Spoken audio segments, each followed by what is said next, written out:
মুষলধারে বৃষ্টি পড়ছে। বৃষ্টির ছাট আর দমকা বাতাসে নদীর পানি উত্তাল। আরিফার সেলিম মাথায় গামছা পেঁচিয়ে দৌড়াতে দৌড়াতে কাঁচিকাটা খেয়াঘাটের যাত্রী ছাউনিতে এসে উঠল। ছাউনিটা 3 দিক থেকে টিন দিয়ে ঘেরা। সামনের দিকটা নদীর দিকে খোলা, ভেতরে একটা ভাঙা কাঠের বেঞ্চ। উস্তাদ, আপনারে কইছিলাম নদীর পার ধইরা শর্টকাট মারার দরকার নাই। দেখেন শেষ খেয়াটাও চইলা গেছে। এখন এই তুফানের রাইতে এই ভাঙা ছাউনিতে বইসা থাকা ছাড়া উপায় কি? চুপ কর গাধা, আমি কি জানতাম নাকি তুফান আইব? তুই বেশি চিল্লাপাল্লা করিস না। এই কাঁচিকাটা ঘাট জায়গাটা বেশি সুবিধার না। চুপচাপ বেঞ্চে বসে থাক, ফজর হইলে হয়তো নৌকা আইব। আর শোন, এই যে নদীর পাড় দিয়ে আইলাম, এতে আমাকে অন্তত 1 ঘন্টা বাজছে। বৃষ্টি না নামলে এতক্ষণ আমরা ঘরে বৈশা গরম ভাত খাইতাম। আজকে আমাকে তোপ দিরে নাই, তাই এইখানে বৈশা বৃষ্টির গান শুনতাছি। উস্তাদ, আপনি গান শুনতেছেন আর আমার কলিজা শুকাইয়া আমসুর হইয়া গেছে। এই কাঁচিকাটা ঘাটের কথা মনে হইলেই গা ছমছম করে। শুনছি গত মাসেও নাকি কোনো এক ব্যাপারী এই হানে রাত বিরাতে আটকা পইরা পাগল হইয়া গেছে। ব্যাপারী হয়তো তোর মতো ডরপোক আছিল, ভয় পাইলেই ভূত ঘাড়ে চাপে। তুই কি দেখোস নাই, জঙ্গল দিয়ে আসার সময় বড় বড় কয়েকটা মেহগনি গাছ কেমন মরমর কইরা ভাঙতাছিল? ওইগুলা হইল আসল বিপদ। এই টিনের চালা অন্তত আমাকে মাথা গোজার ঠাই তো দিছে। উস্তাদ, ওই দেখেন নদীর মাঝখানে কি জানি একটা ভাসতাছে। চাকা চাকা আগুনের গোলার মতো লাগতাছে না? আরে গাধা, ওইটা হইল জেলে নিগের নৌকার হারিকেন। ঢেউয়ের চোটে আদৌ ওলট পালট খাইতেছে। তুই তো দেহি নিজের ছায়া দেখলেও কালকে চিল্লাবি। একটু স্থির হইয়া বসতো, গামছাটা ভালো কইরে গায়ে পেঁচায় রাখ। শীতে তো দেহি কুকলা হইয়া গেছস। উস্তাদ, আপনি যাই বলেন, এই ছাউনির বাতাসটা কেমন জানি ভারী ভারী লাগতাছে। কেমন একটা পচা গন্ধ পাইতাছেন না? মনে হইতাছে নদীর তলা থাইকা কি জানি উইটা আইতাছে। শোন সেলি, কাঠুরে হইতে হইলে কলিজাটা বড় করতে হয়। আমরা জঙ্গলের মানুষ, বাঘ ভাল্লুকরে ডরাই না।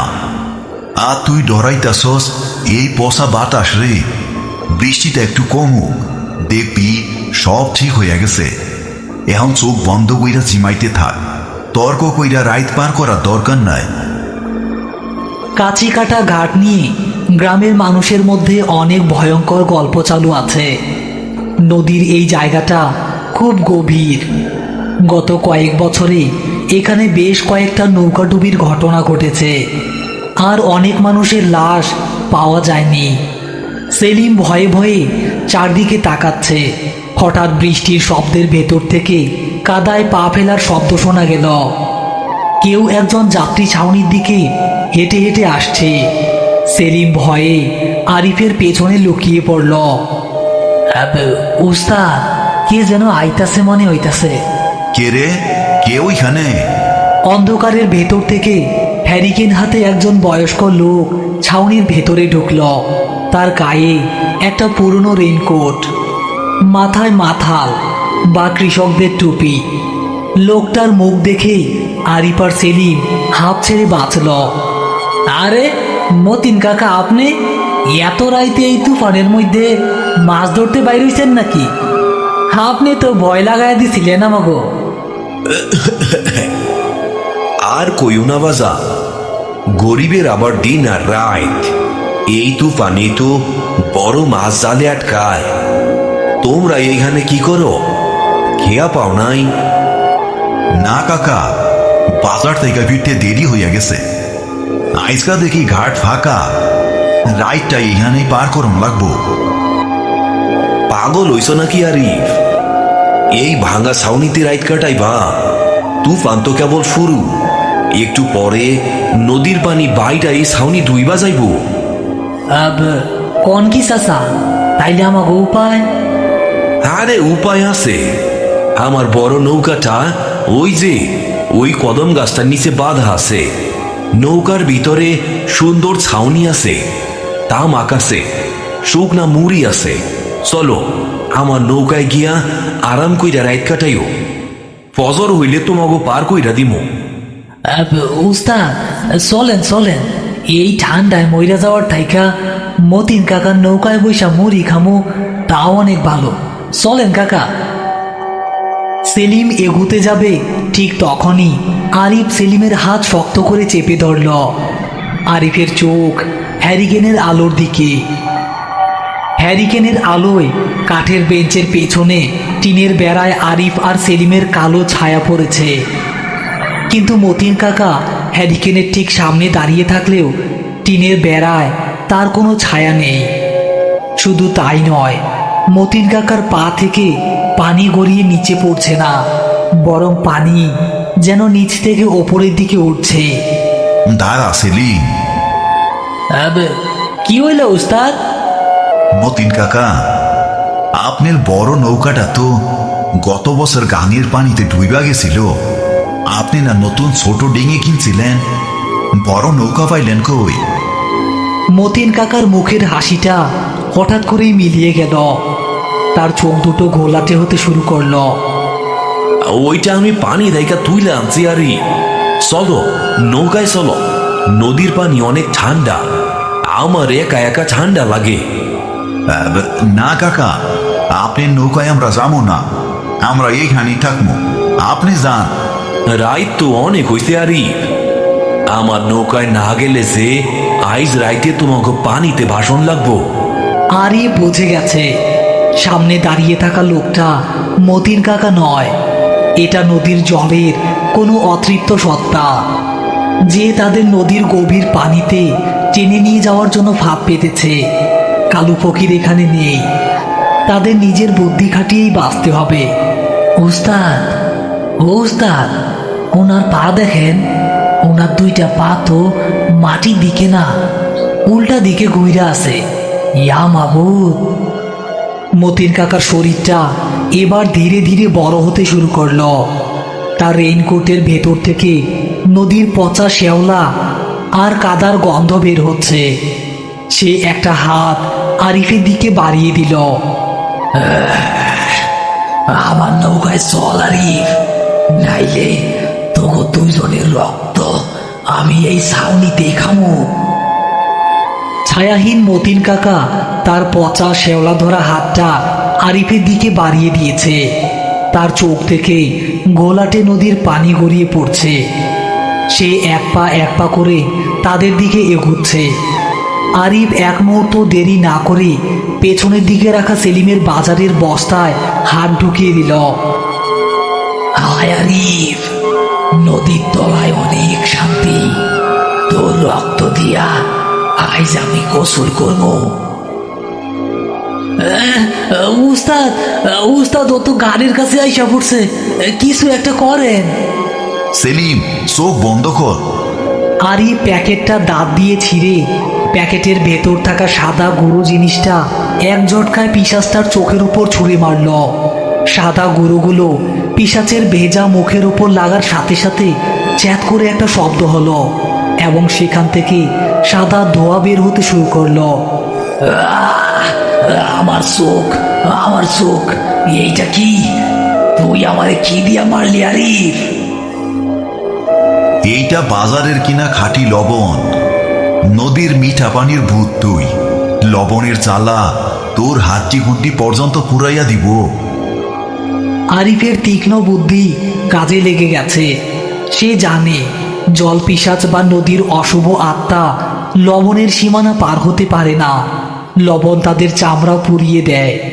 সেলিমের বাজারের বস্তায় থাকা 2 কেজি লবণের প্যাকেটটাই এখন তাদের বাঁচার একমাত্র হাতিয়ার। পিশাচটা যন্ত্রণায় কাতরাতে কাতরাতে কয়েক পা পিছিয়ে গেল।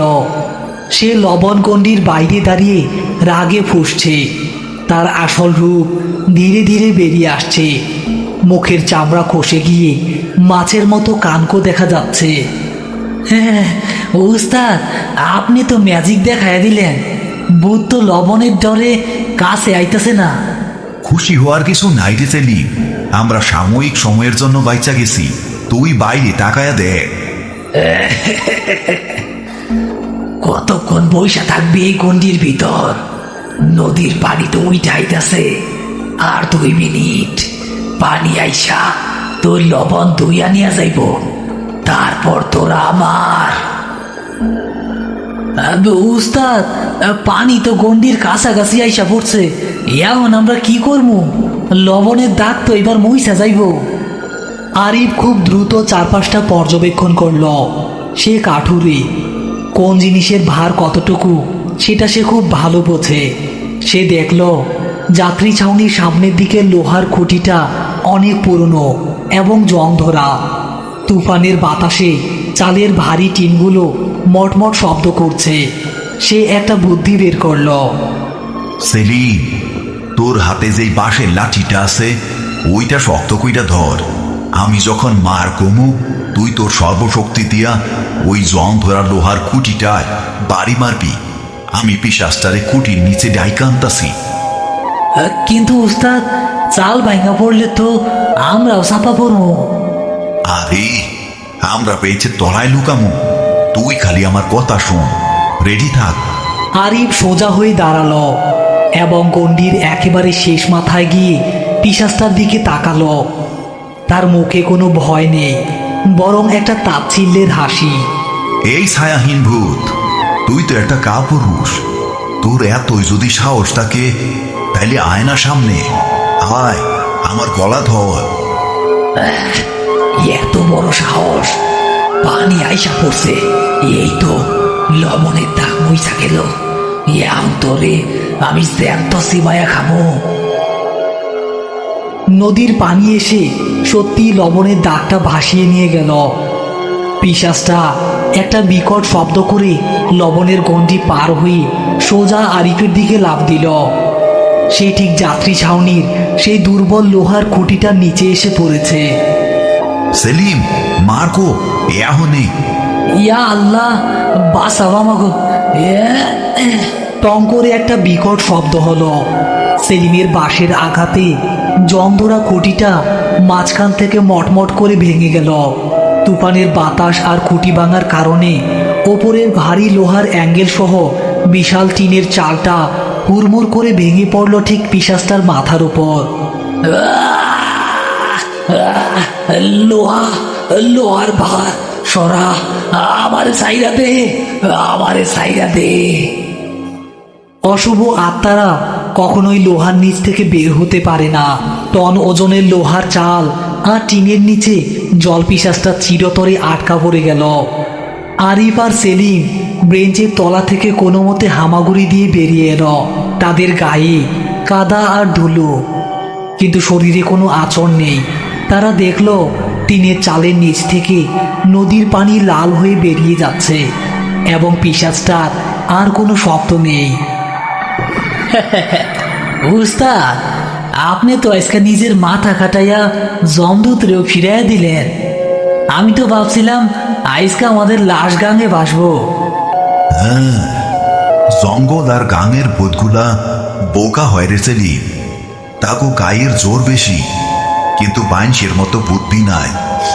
মাথা ঠান্ডা রাখলে দুনিয়ার সব বিপদ থেকে বাইর হওয়া যায়।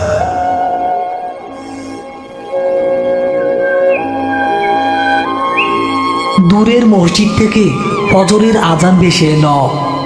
মেঘ কেটে গিয়ে ভোরের মিষ্টি আলো নদীর পানিতে এসে পড়েছে। আরিফ তার বাজারের থলে আর সেলিমের বস্তাটা কাঁধে তুলে নিল। চল সেলিম, রাইড শেষ। মহাজন কাঠের লেগে সিলা পাল্লা শুরু করে দিব। উস্তাদ, চলেন। আর জীবনেও শর্টকাট মারার কথা কমু না, রাস্তা দিয়াই যাবো।